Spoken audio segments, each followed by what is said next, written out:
This is my beautiful Cielo Road Racer disc, and it was feeling a little mushy on the right pedal. I thought I'd torn my shoe, and then I was making a clicking sound, and I thought it was the pedal, so I changed the pedal and I changed my shoe, and didn't make any difference.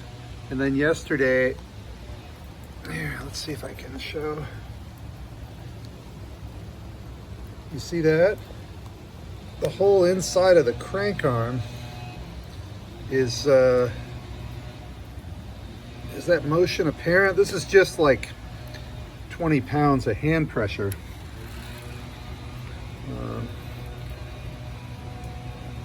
You can see that drop of water flexing. So on the back side, the whole spider is delaminating back there. I think you can see.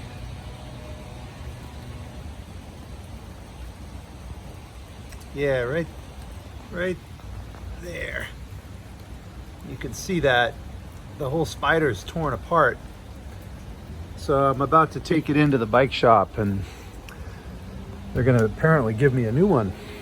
So pretty cool. This was a 6800 crank.